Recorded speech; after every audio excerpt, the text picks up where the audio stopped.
Oh, now it's working. Okay.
All right.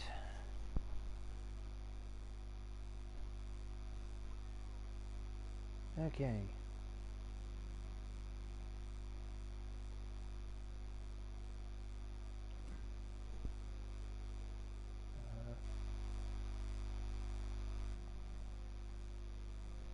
Just checking something quickly.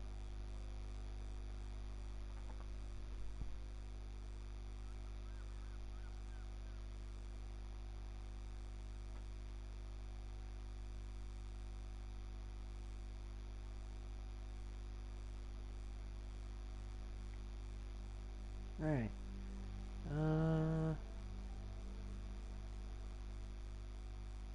Testing, testing. Is anyone in the stream chat?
It's loud. Oh, what?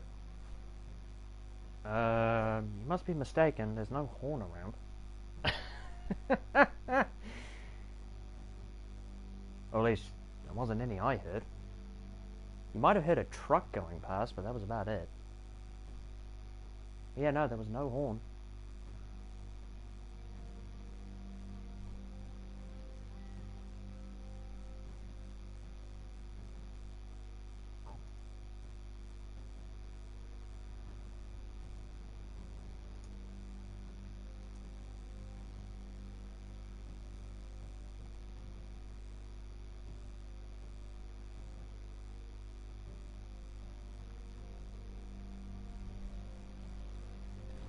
I'm doing pretty good.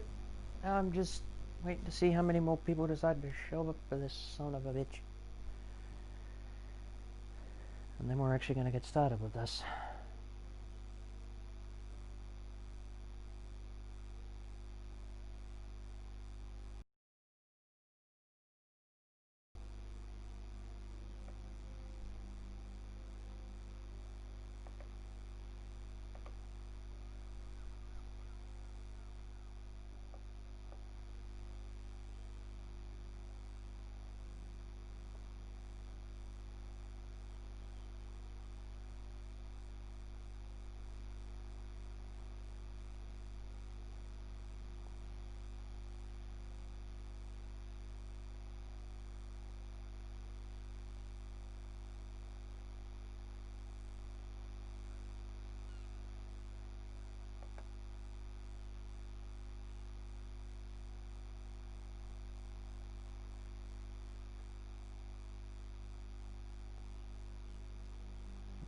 actually need to repost the Twitter link, or the YouTube link on Twitter.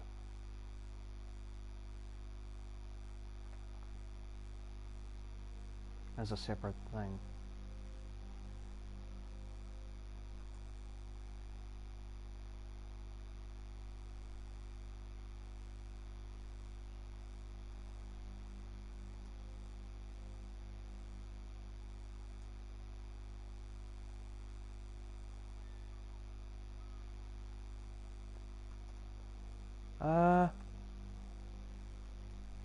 Well, the ship you're seeing on screen, or more specifically, the class as a whole and the story of the Battle of the River Plate.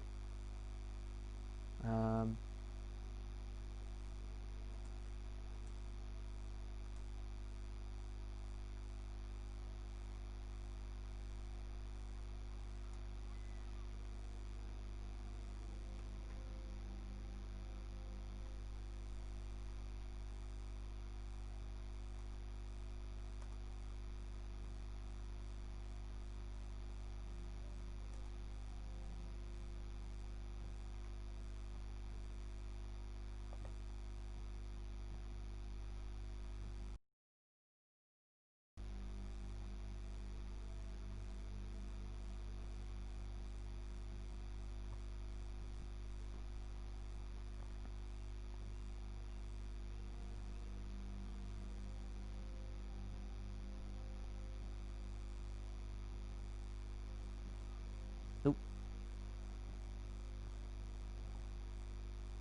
Okay. A little bit of lag, but that's alright.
Just making sure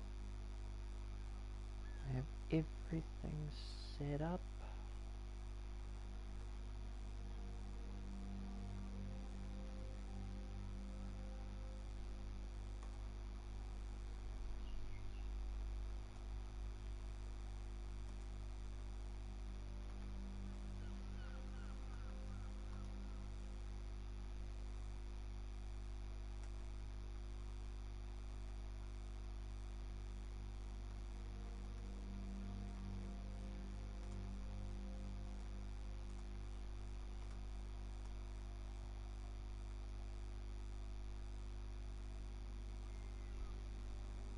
Actually, I'm gonna fill around with something in the settings, in my settings. Give me a moment.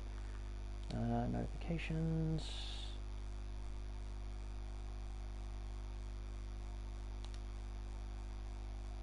Display.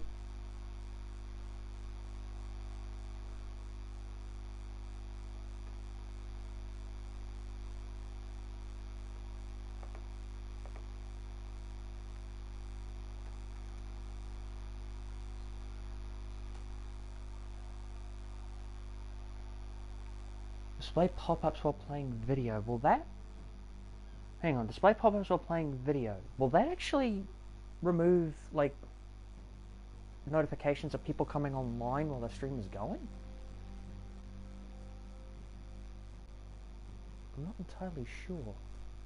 Well, I mean, we can try it, I suppose.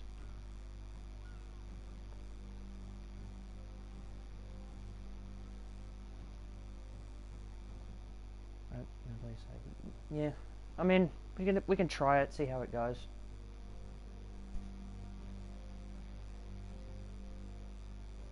Hello.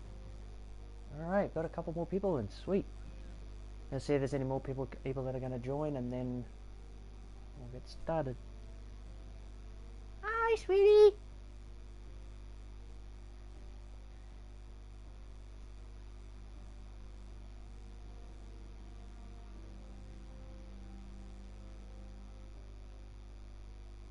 Yeah, shockingly, Ninja's the first one in here.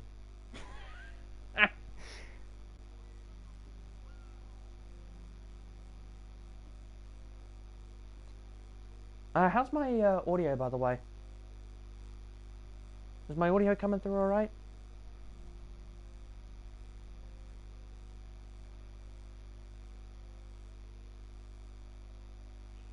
That's fine.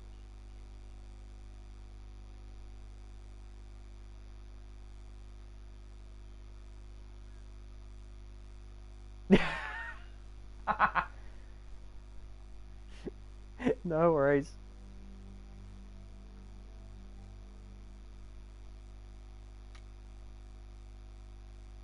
Alright, sweet.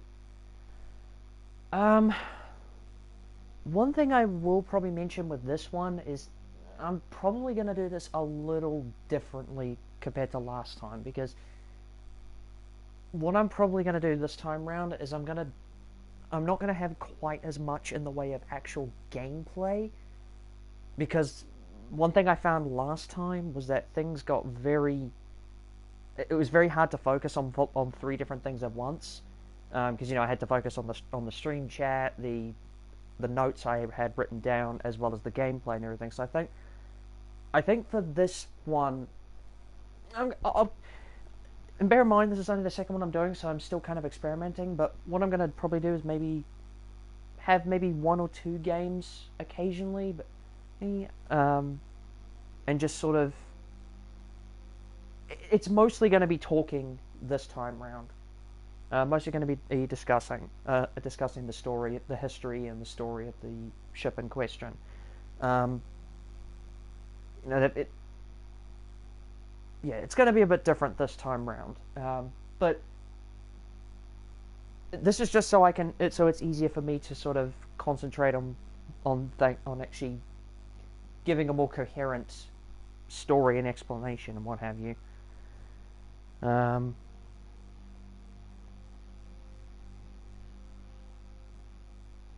But we're actually gonna. But you know what? I think we can afford to kick things off. I will say though, just for everyone watching, this story has some relatively heavy stuff in it, mainly at the beginning and at the end.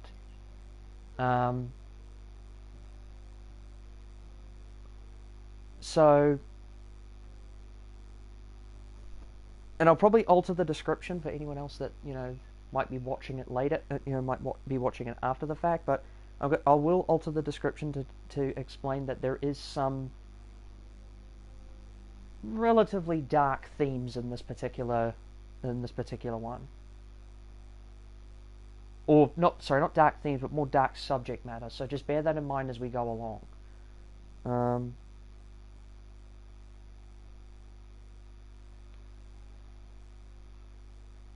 I hope to God this doesn't get taken down because of it. But yeah, again, I will alter the description. I am going to be including it in though, because I do feel for the purposes of this particular history lesson, it is important to actually have that information in, because otherwise you end up missing out on somewhat crucial information. So just bear that in mind as we go along.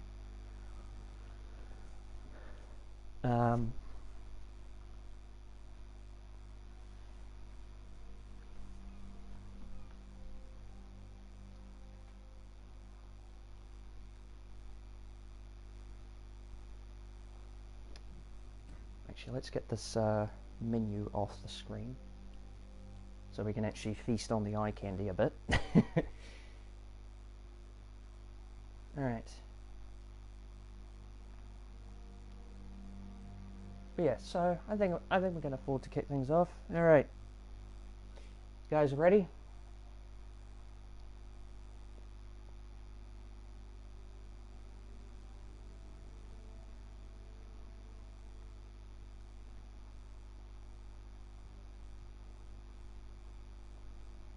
Yes.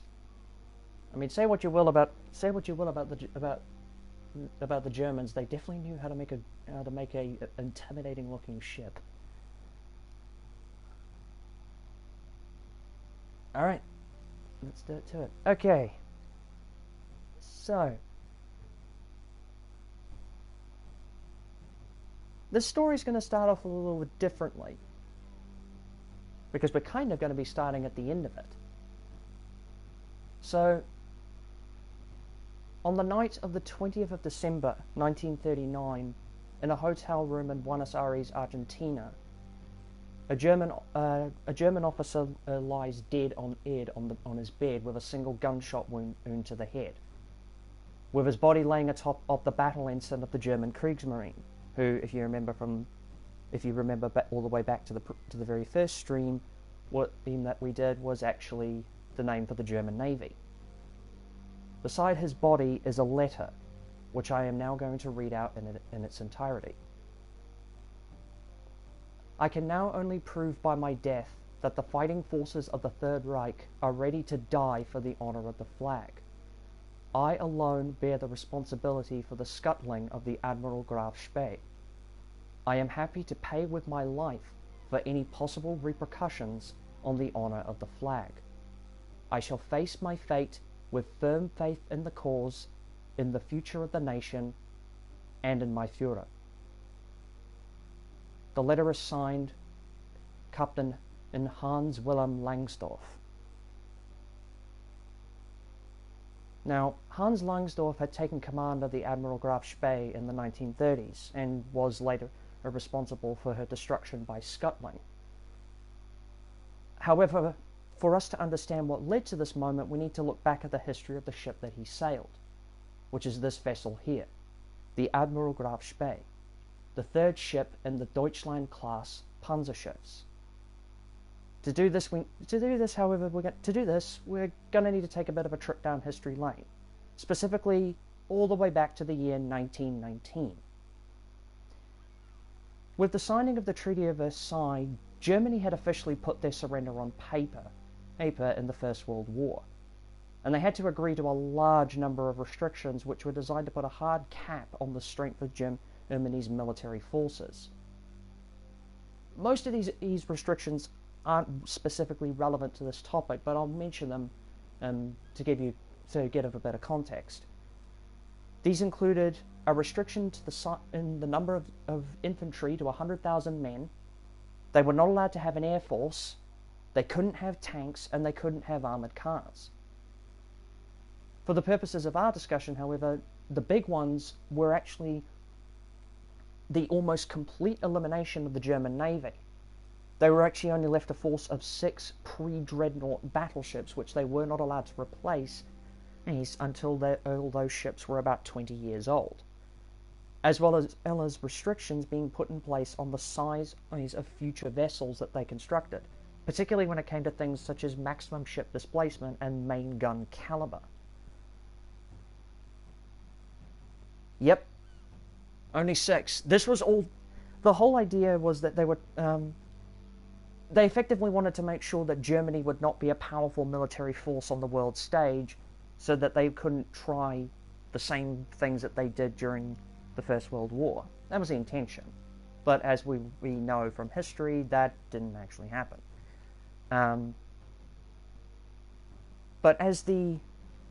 So the Germans were only left with 6 pre-dreadnought battleships that they couldn't replace until they were at least 20 years old. However, by the early 1930s, this age was rapidly approaching, and the German naval designers were left with a pretty daunting task. Whilst remaining within the treaty limitations, how were they going to build effective fighting ships? They had a number of ideas to try and solve this conundrum.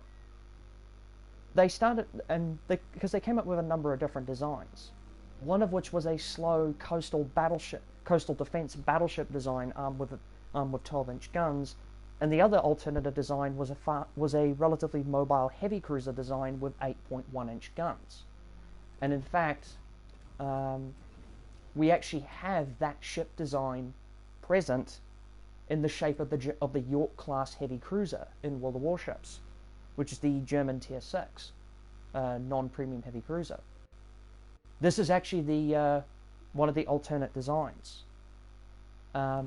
However, as we know, that actually didn't materialize. Neither of those designs materialized due to political reasons and ease of manufacturing. The decision was made to equip the future fighting ships with 283mm or 11-inch guns, which led to a couple of new designs being developed, including, once again, a coastal battleship design with a single triple-barreled 11-inch gun turret at the front, and then a cruiser-type design with two triple-barreled 11-inch gun turrets, one forward and one aft. This design would ultimately be the one that would be chosen for further development, which would which would then be known as the Deutschland class Panzerschiff. Now, Panzerschiff in English literally means armored ship, and really Panzerschiff was really the term that Germany used to classify capital ships. So, things like battleships. But really, this is not a battleship. This is more just a very heavily armed cruiser. The initial design called for two of these 11-inch triple-barrel 11-inch gun turrets, as we mentioned, one forward, one aft. Eight single-barreled 150mm guns in groups of 4 on the port and starboard side. And in fact, on the model here, you can see there's 4 of the 150mm guns, and there's the other 4. Initially, her anti-aircraft battery consisted of single-barreled 88mm guns and twin and quad-barreled 20mm guns, with 2 quadruple-barreled 533mm torpedo launchers mounted on the stern.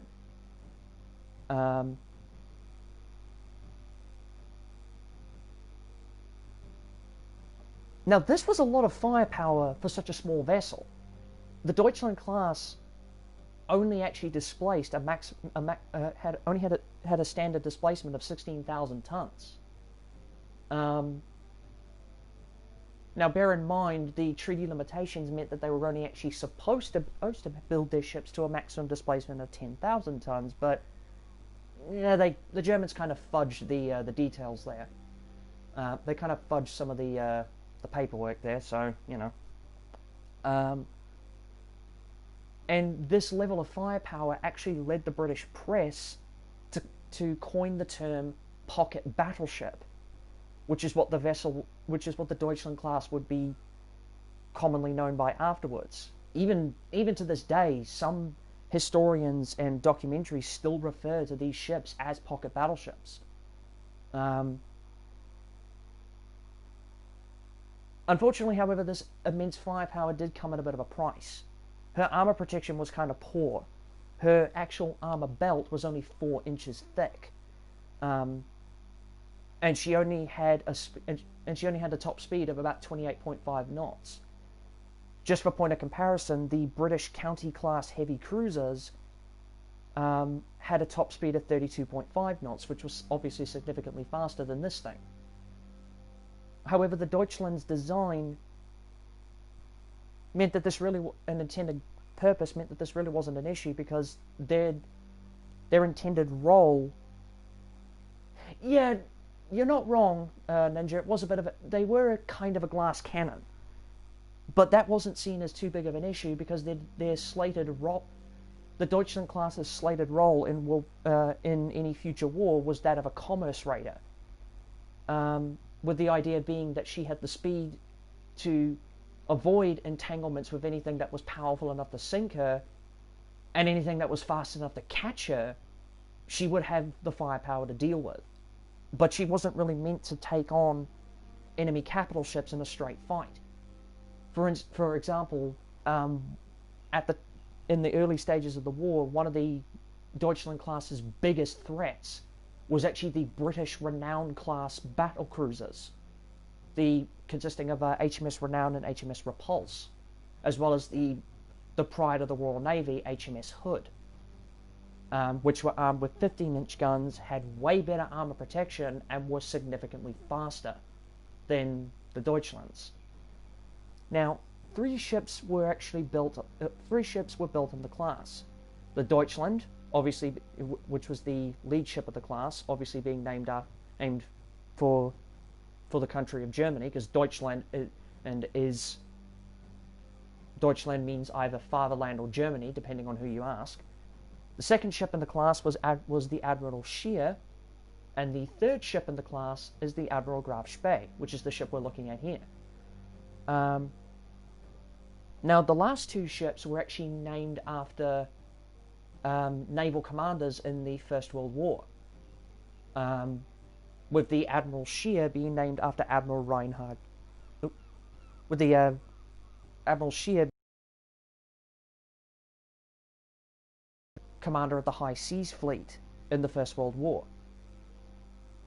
The third ship, the Admiral Graf Spee, was named after Admiral Maximilian von Spee. More on him later, because it's kind of interesting. The correlation between the names is kind of interesting. The Graf Spee would actually be the more famous of the three ships. So we're actually going to delve a little bit more into the combat career of this more into the story behind this vessel and her ultimate destruction. The Graf Spee herself was laid down in 1933, and she would be officially commissioned into the Kriegsmarine on the 6th of January 1936, after which she'd actually become the flagship of the German Navy. Before the outbreak of World War II, she took part in a number of goodwill missions to various nations, including a few non-intervention patrols of the Republican-controlled coast of Spain during the Spanish Civil War. But this is perhaps the most interesting thing that she did before the war, which was she actually participated in the coronation review for King George VI, which I thought was kind of interesting. With the clouds of war looming, however, Admiral Graf Spee was to play a major role in future naval operations for the German Navy. In the war plans personally approved by Hitler himself, Captain Langsdorff would depart from the port at Wilhelmshaven, bound for the South Atlantic, where she would engage in commerce raiding. Where the Graf Spee would engage in commerce raiding against an unspecified enemy, although the common understanding at the time was that the ships would be British. Langsdorff was also under orders to ensure that the ship was to avoid any engagement with hostile warships, because any sort of damage that she did sustain would hamper her ability to conduct commerce raiding operations. She would eventually depart ports at Wilhelmshaven along with her supply ship Altmark. Altmark actually would kind of play a role in regards to the Bismarck, albeit not a very big one. And the Graf Spee began making her way towards the South Atlantic. She actually caught a bit of a lucky break while doing this, however, as while she was transferring supplies, the Graf Spee's float plane spotted the British County-class heavy cruiser HMS Cumberland.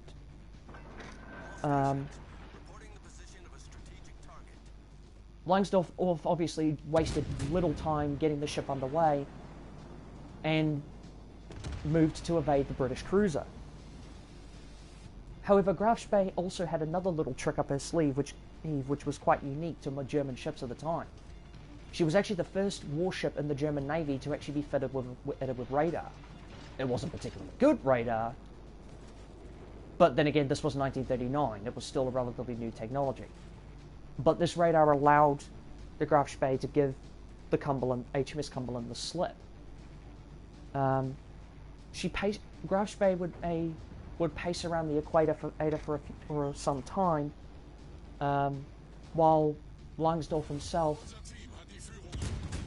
maintained radio watch in total silence, because obviously any form of radio communications would obviously break any sort of stealth that she had, and would basically alert the British to her position.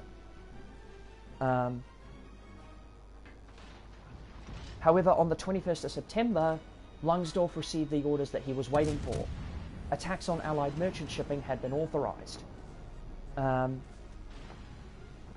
first target of these raids was actually the supply ship Clement, which took multiple 150mm shells and two torpedoes to finally bring her down, but not before the Clement was able to transmit an RRR signal, which meant under attack by a radar.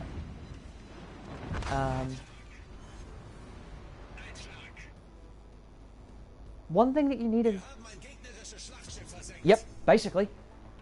The one thing you need to bear in mind, though, about Langsdorff is that despite being a very competent naval commander and, well, being a part of the German Navy in World War II, he was by no means a bloodthirsty individual. He actually took great pains to ensure that the crews of the ships he engaged made it into the lifeboats before orders were given to sink their ships. And in fact, on several occasions, he actually would send distress signals on behalf of the crews so as to ensure that they would eventually be rescued. In fact, in the case of the Clement, that's exactly what he did. He actually sent a distress signal on behalf of the Clement's crew to ensure that they'd be rescued, but they decided either not to wait around and rescue themselves, essentially.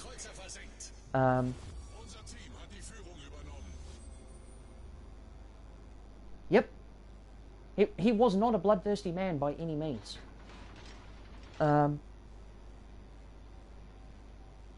He would go on for some time to sinking multiple Allied merchant ships in the early months of the war, including ships such as the Doric Star, which actually carried a few hundred silver bars, and as well as wheat and other grains, which were obviously vital commodities at this early stage of the war.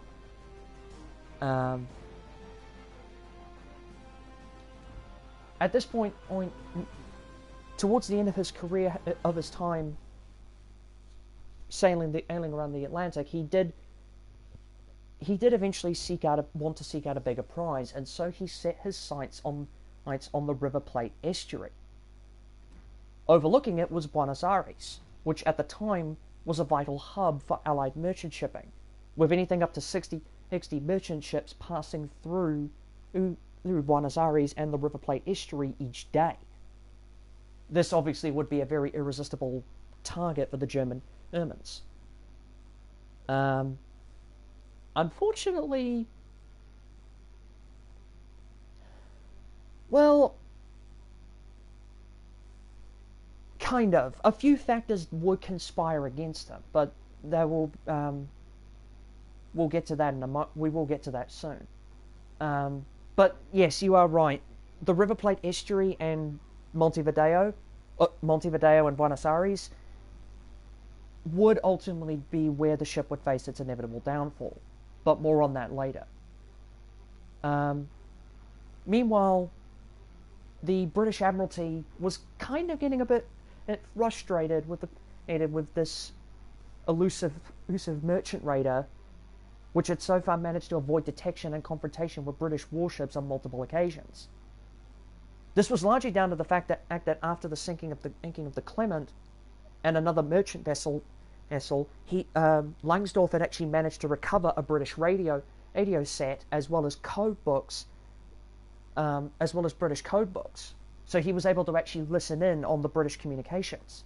So he could sink the merchant vessels and always be moving out of the area before the British warships could even get a proper fix on his location.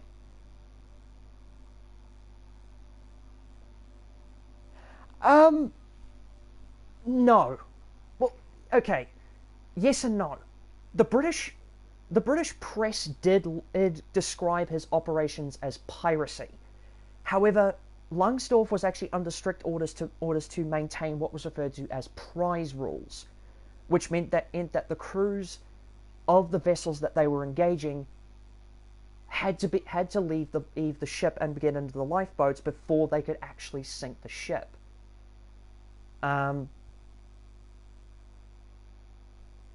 So technically, you could call it piracy, but under prize rules, no. He didn't actually think of himself as a pirate. That's one other thing you need to understand about Langsdorff. He didn't really consider himself a pirate, given the fact he was operating under prize rules. Obviously, the British press liked to call it that because they didn't want to really romanticize their enemies, but it did happen. Plus, their objective wasn't always to wasn't always to take the cargo from the ships. That wasn't their objective. Their objective was to deny the British access to those supplies. No, again, not really, because again, Langsdorff's mission was not to actually take the supplies from the British. His objective was to just outright deny it by ensuring that the merchant ships didn't make it to their ports.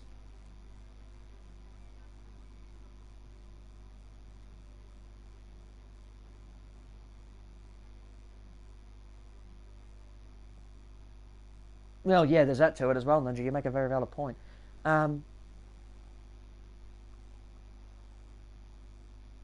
Yeah, Langsdorff technically wasn't a pirate. Not in the way that we would understand it.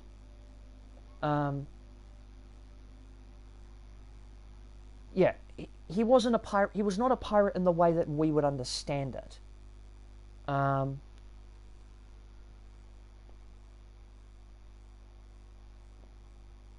I mean, they would occasionally take cargo from the ships if they thought it was valuable.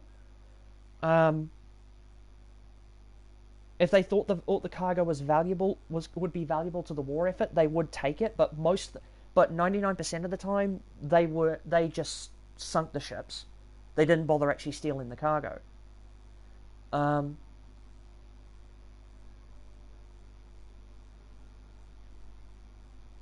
So anyways, as we mentioned, the British Admiralty was becoming very frustrated with the German raider, and they actually,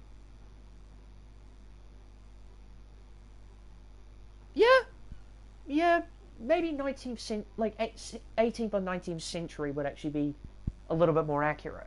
18th or 19th century. I might explain a little bit more about it later on. In fact, I might actually discuss it further with you later, Ada Sweetie, to help clarify things later. But yeah. So, anyways, again, British Admiralty not exactly happy with this German raider, and so they decided that they were going to do something about it. 8 separate Allied task forces, 8 separate British task forces had been deployed when the first distress signal was sent by the Clement. The British Admiralty had managed to pull together 8 separate task forces to search for the German raider, but none of them had managed to find it. However, later on, it would actually be Force G, under the command of Commodore Henry Harwood, that would actually finally make contact with the Admiral Graf Spee. Now, before you start getting excited and thinking that Force G does sound like an intimidating title, in actuality, it only consisted of the 2 heavy cruisers HMS Cumberland and the British York class heavy cruiser HMS Exeter. although they were soon reinforced by two Leander-class light cruisers, HMS Ajax and HMS Achilles. However, HMS Cumberland, under the orders of Commodore Harwood, was sent to patrol the waters around the was sent to patrol the waters around the Falkland Islands, just in case the Graf Spee attempted to hide there. At this point, Commodore Harwood was kind of left with a bit of an issue. Yeah, it was more just a fancy title. But yeah, at this point, Commodore Harwood was kind of left with a bit of a problem, or a bit of a issue, because so far he'd been simply reacting to the distress signals that had been sent by the merchant ships that were attacked by the Graf Spee. However, every single time he arrived at each site, he found that the ships were already smoking wrecks, descending below the waves, and the Graf Spee was nowhere to be found. So Harwood decided to try something a little different, and instead tried to anticipate where the Graf Spee would likely go next. And so he, with the rest of Force G, the two, his HMS Exeter, Ajax, and Achilles, he took to the seas off of Montevideo in Uruguay, because that's where he believed that the Graf Spee would end up, or would start to head to, because Uruguay was a neutral port. But again, that will become relevant later. The Graf Spee was also en route to Montevideo, and was actually pretty much going there almost full out. Was almost full out. On the way there, however, the Graf Spee lost its Arado scout plane. Its Arado 196 spotter plane. After the aircraft had put in quite considerable effort for the ship, and unfortunately they were unable to the aircraft was damaged beyond repair, which would deprive the German radar of vital aerial reconnaissance, which, yeah, it would prove to be a bit of a fatal factor. The other issue at this point as well was that the ship's engines were in desperate need of a refit. They were in desperate need of an overhaul. They'd basically been working the ship's engines down to the bone, and so they were in desperate need of an overhaul, which, as a consequence, slowed down the ship's maximum top speed somewhat. In early December of 1939, however, the Graf Spee would make its final stand, when lookouts aboard the Graf Spee spotted a mast off the starboard bow, which they later identified as the British York-class heavy cruiser HMS Exeter. They also spotted two other smaller vessels, which they initially believed to be a pair of destroyers, but in actuality were the two light cruisers Ajax and Achilles. Now, despite his initial orders by the German Naval High Command to avoid conflict with hostile warships, Langsdorff decided not to break contact with the force, ordered his ship to battle stations, and closed in to attack the British. Now, the reason he did this was that Langsdorff believed that the presence of a force consisting of a heavy cruiser and a pair of destroyers indicated a merchant convoy which was ripe for plunder. Oop. Okay, had a bit of lag there. But yeah, some historians argue whether or not Langsdorff's decision was actually a wise one. But you have to look at it this way. Langsdorff's ship was in desperate need. Its engine was in desperate need of an overhaul. The County-class heavy cruiser, or the York-class heavy cruiser HMS Exeter, could have easily caught up to the German ship if it tried to make a run for it. Same with the 2 light cruisers.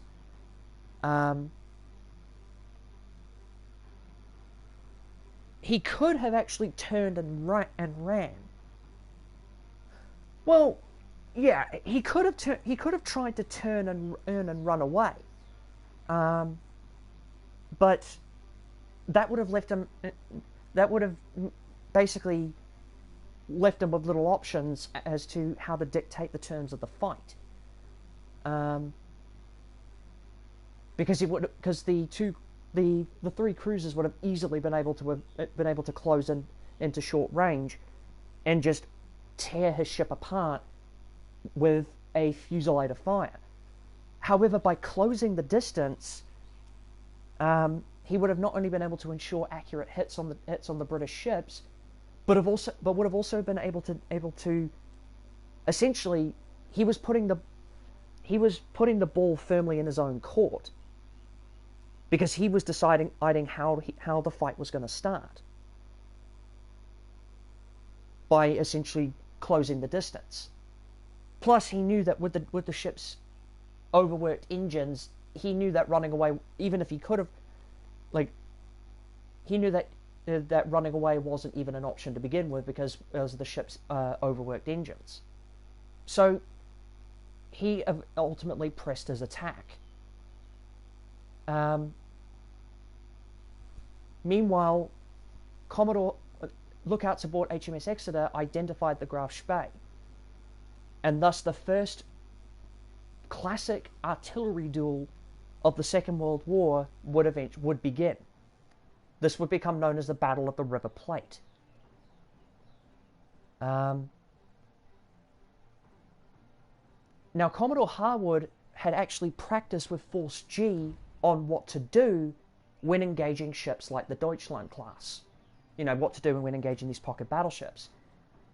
And he, upon sighting the German raider, he ordered his ships to split up in order to divert the firepower of the Graf Spee. And of course, by this point, Captain Langsdorff knew exactly what he was up against. It wasn't a cruiser and 2 destroyers. It was a heavy cruiser and 2 light cruisers. However, by this point, by the time he actually realized what was going on, he had no other option but to continue closing for the fight.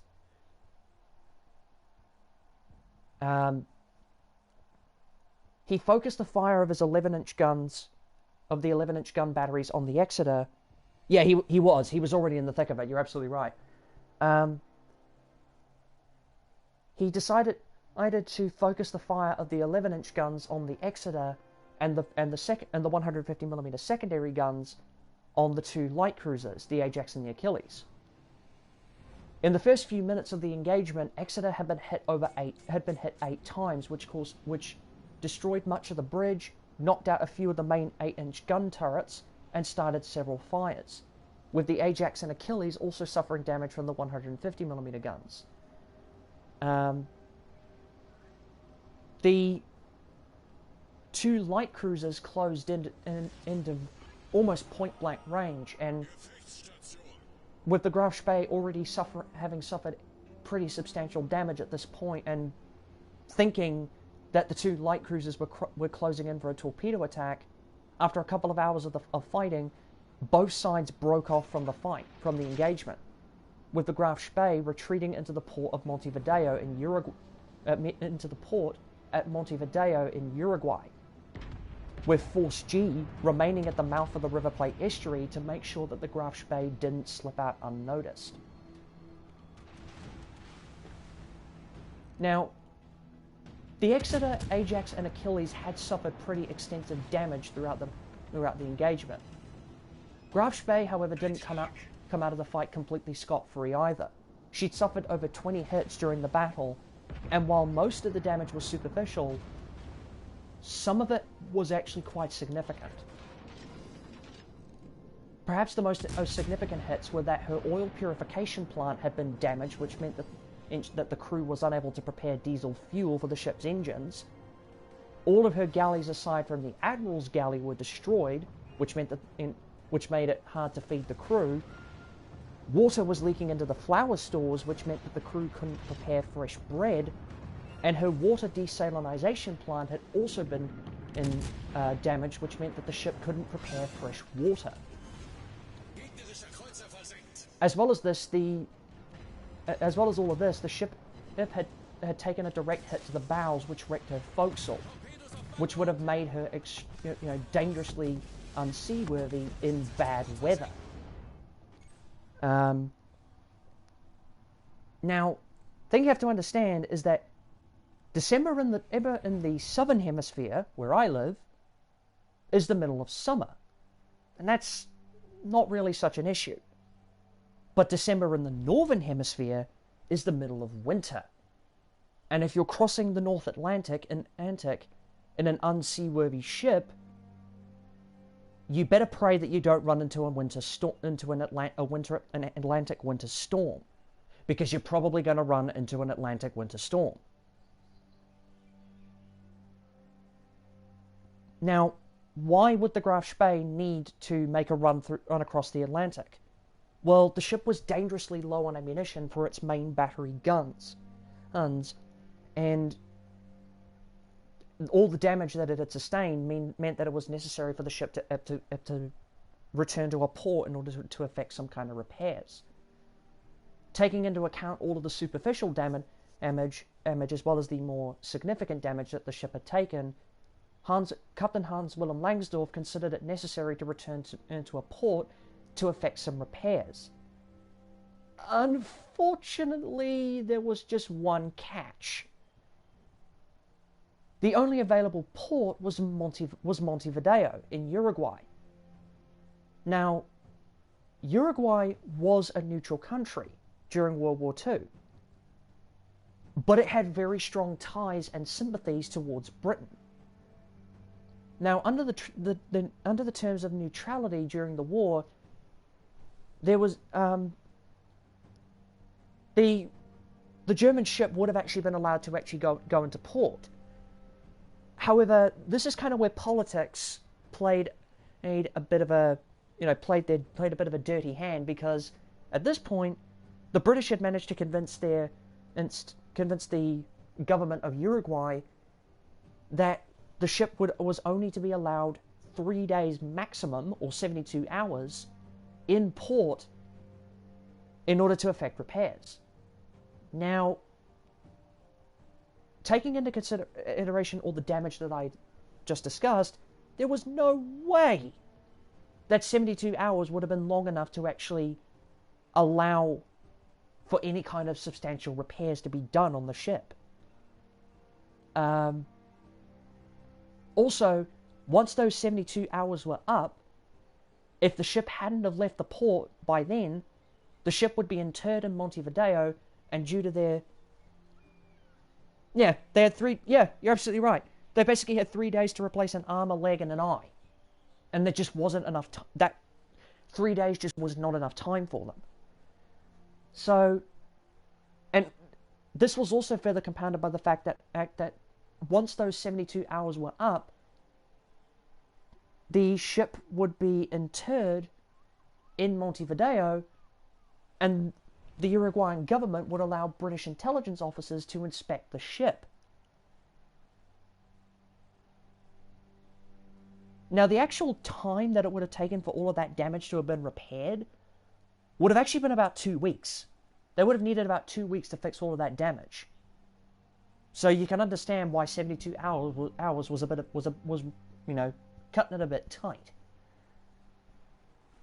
Now, Langsdorff himself was determined that the ship would not be interred at the port of Montevideo. And at this point, Berlin gave him the German High Command in Berlin gave him two options. Option 1 was to attempt to break out from Montevideo into the Atlantic and attempt to return to Germany. The other choice was to scuttle the ship. Now, despite all the damage that the ship had sustained, a breakout wasn't entirely out of the question. The Graf Spee was still more than a match for the cruisers of Force G.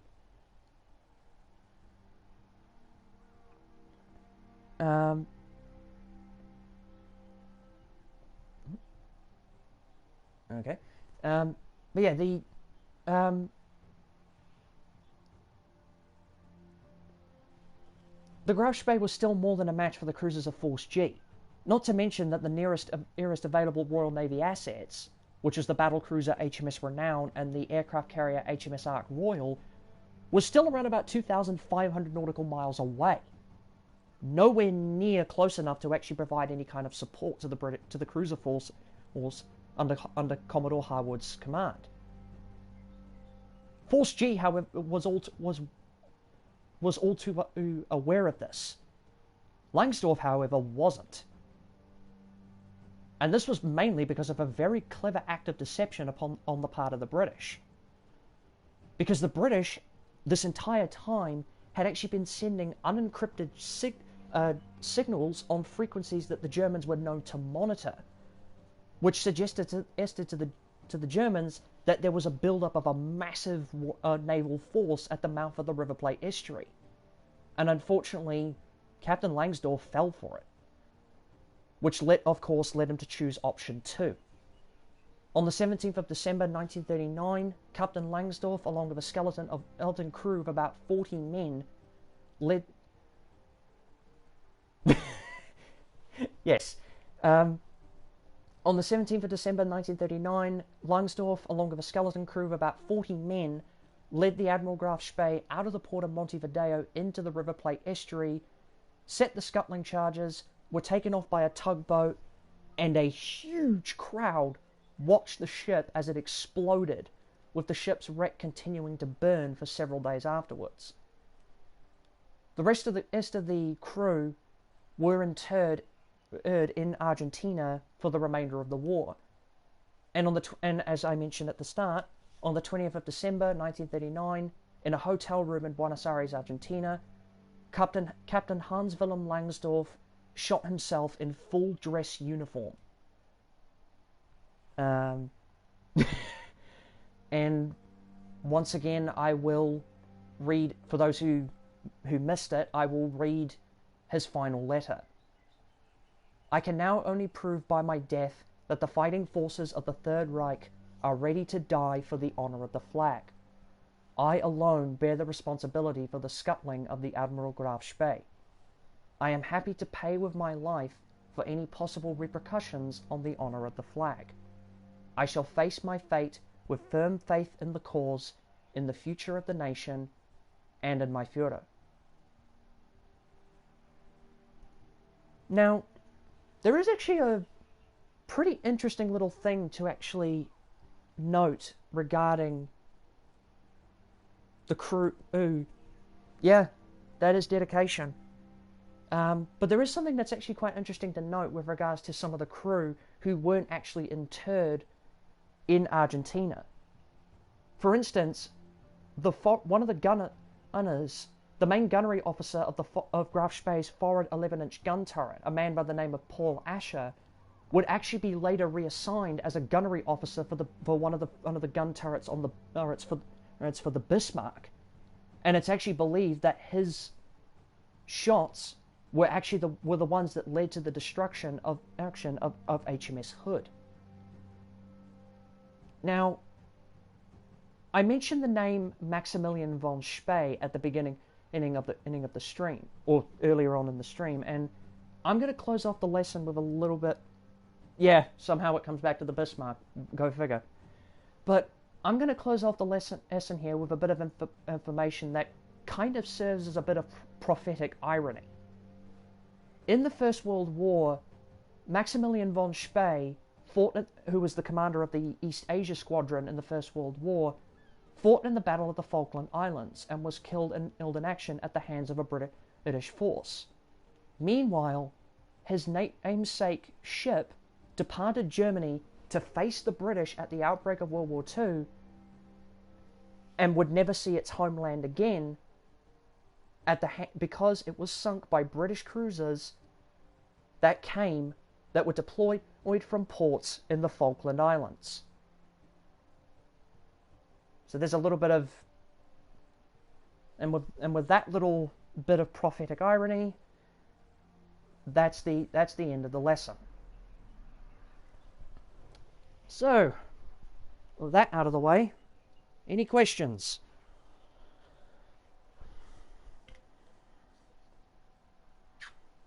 Just gonna have some water real quick, because my throat is killing me now.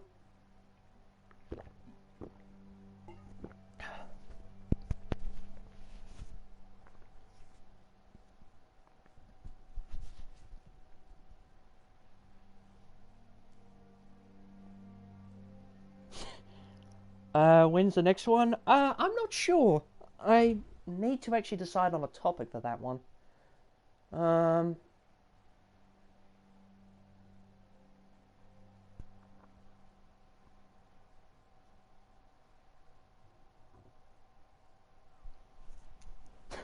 Why haven't I made a character who's a captain of a ship? Good question. I don't know.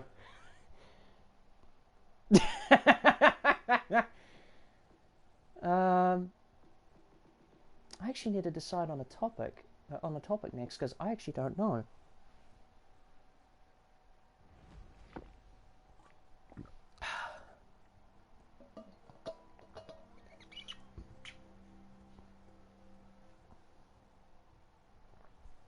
You know, that's not a bad idea.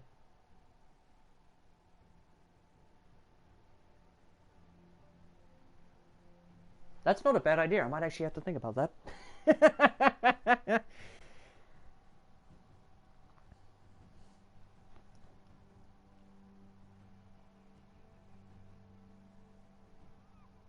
The heavy cruisers and the heavy cruiser and the two light cruisers.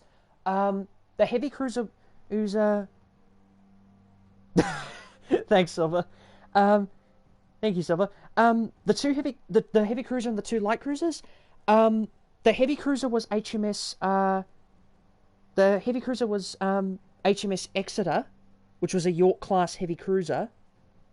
And the two and the two light cruisers were HMS Ajax and HMS Achilles, which were two ships in the Leander class of light cruisers built for the Royal Navy. We've actually got in World of Warships. We actually have the Leander class in the game. Not the Ajax or the Achilles specifically, but we do have the Leander class as the Tier 5 British light cruiser.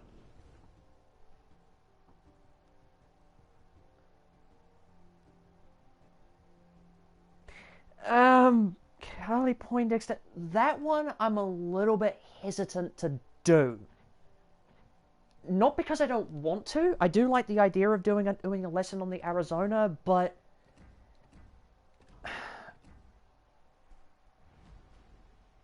I don't know, just something for me personally, something about that just doesn't feel right. Not a bad idea though. That might not be a thing I'll do a full lesson on, but that could be something I might do as sort of like a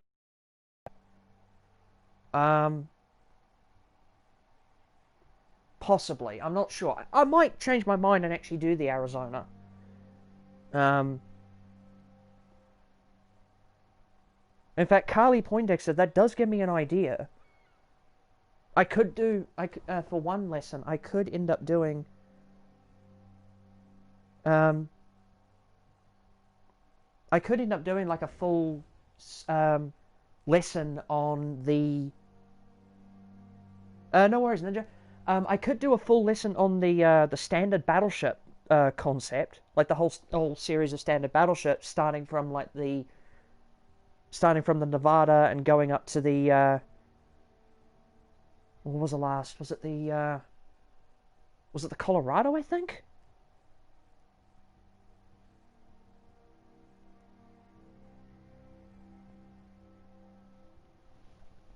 I actually need to double check that. What was the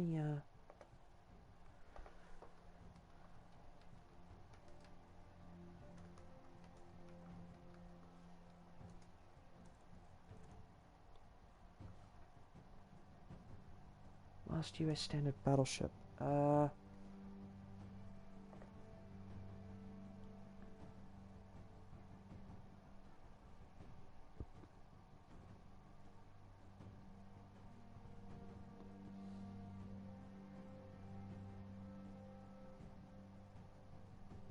yeah, so Carly, I might not do just the Arizona specifically. What I might do instead is I might look at the developmental history of the U.S. Navy standard battleships, starting from the Nevada and working all the way up to the Colorado, to the Colorado class. All I can think of is the rectangle state. So yeah, Carly Poindexter. I won't be covering the Arizona specifically, but the Arizona will be mentioned. I will mention the Arizona, and I will actually discuss the ship's fate. And in fact, I might actually also discuss the fate of some of the other standard battleships, because the story of what happened to quite a few of them is actually pretty interesting. Particularly the ships in the New Mexico, the New Mexico to the Colorado class. So New Mexico, the Tennessee class, and the Colorado class. The story of what happened to some of them is actually quite interesting. So thank you, Carly Poindexter, for that idea. That one's going to take a while. So that one will take a while though, because the story of the standard class is a long one.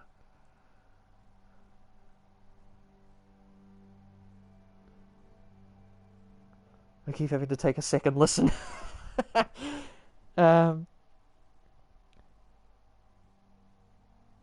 Yeah, so that's probably going to be the next one. Again though, yeah, probably not the next one, because the amount of research that needs to go into that would need to go into that one is pretty crazy. Because again, the developmental history of the U.S. standard battleships is a pretty long one, and a very colorful story. But fortunately, we do actually have some of the standard battleships in the game, in World of Warships, so I do have some visual references, and in fact, we are actually going to be getting soon, as a premium, another standard battleship, the USS West Virginia. We're going to be getting the West Virginia in her 1941 refit, in her 1941 configuration. So I'm not sure if I'll buy that, but I can still look at the model of the ship in the game as a visual reference. So I've got plenty of visual references for it. It'll just be, getting the actual historical facts that's going to be a bit difficult. So maybe not the next one, but definitely one coming up in the future. So, yeah, no, thank you, Carly, for that idea.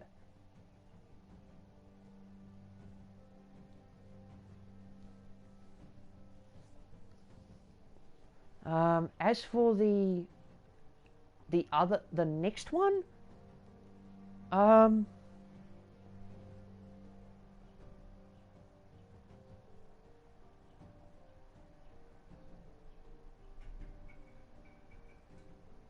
actually, that's not a bad idea. Okay, how about this for everyone else that's still listening? How about this?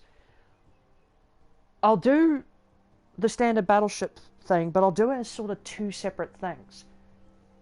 I'll focus on each individual ship and sort of its combat career, and its design and everything, and then as sort of a more broad one, focus on the overall development,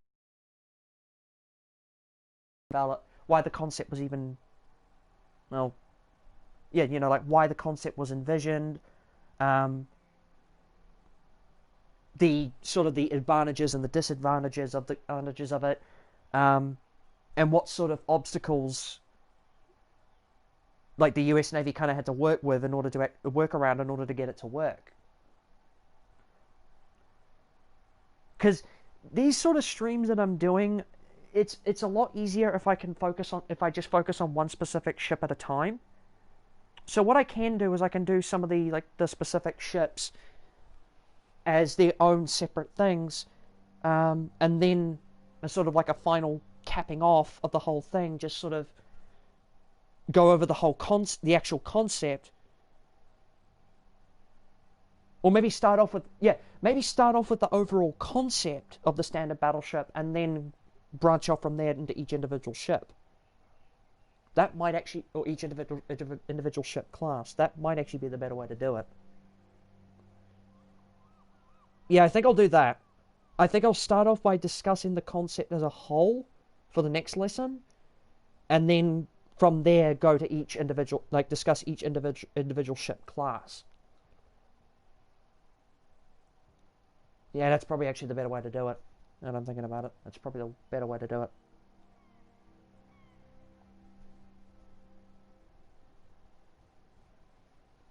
Okay, so I'll note that down for future I'll note that down for reference, and then I'll have to actually. All right. So we got a. All right. So that's the plan for the next one. So next stream we'll be looking at the concept, the standard battleship concept, the sort of the history of the concept, the pros and cons of it, and whether or not it was actually, and we might also delve into a start with, because that could actually lead to some very interesting debates. So until then, I'm probably going to actually close. I'll probably close this stream off for now. Again, I'm going to be experimenting a little bit with the way that I'm going to be doing these, like in regards to like the footage and that of the gameplay. When is the next stream? I can't really give a specific time frame. What I tend to do with these streams, Carly Poindexter, is that I tend to sort of, with the history streams, they tend to take a while to do because I've got to find all the information and the references and what have you. So what I tend to do is whenever I can, I'll do sort of like just general gameplay streams, and that sort of thing. So as for the next history stream, I couldn't give a time frame. I wouldn't be able to give you an exact time frame on the next actual history stream. But as for gameplay, could be relatively soon. We'll just have to wait and see. It's okay.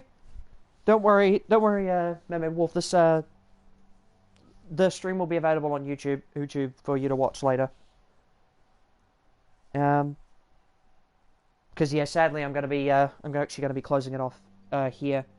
So, again, next actual just general gameplay stream might be in a week or two, give or take. The next history stream to be announced. To be announced. I'll have to sort of wait and see. But until then, for those who were able to join us, I hope you all enjoyed it. Thank you for tuning in, and until next time, take care, stay safe, be kind to each other, and I'll catch you guys later. Bye-bye!